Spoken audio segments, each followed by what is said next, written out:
জনপ্রিয় সঙ্গীতশিল্পী ও অভিনেতা তাহসান খান ব্যক্তিগত জীবনে টানাপোড়েন আর স্ত্রী রোজা আহমেদের সঙ্গে দূরত্বের খবর নিয়ে গত কয়েকদিন ধরেই ছিলেন আলোচনার কেন্দ্রে।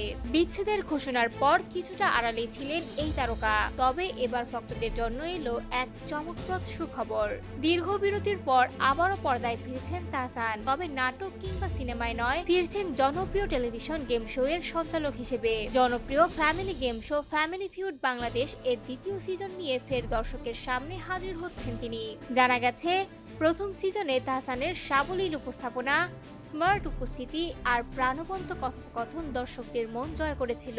সেই সফলতার ধারাবাহিকতাতে দ্বিতীয় সিজনেও তাকেই সঞ্চালকের দায়িত্ব দিয়েছে প্রযোজনা প্রতিষ্ঠান। নতুন সিজন নিয়ে উচ্ছ্বাস প্রকাশ করে তাহসান বলেন, আমাদের এবারের সিজনটা সত্যিই জমে উঠেছে।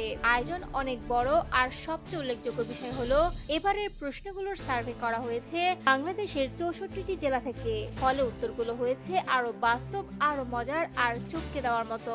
শুধু প্রশ্ন নয়, এবারের আয়োজনেও থাকছে আরো বড় পরিসর ও আধুনিক প্রেজেন্টেশন। ফ্যামিলি ফিউড বাংলাদেশ এর দ্বিতীয় সিজন পরিচালনা করেছেন ওয়াহিদুল ইসলাম শুভ্র। প্রযোজনায় রয়েছে বঙ্গ, আর সহযোগী হিসেবে যুক্ত হয়েছে দেশের একাধিক স্বনামধন্য প্রতিষ্ঠান, যা শো এর জাঁকজমক আরো বাড়িয়ে তুলেছে।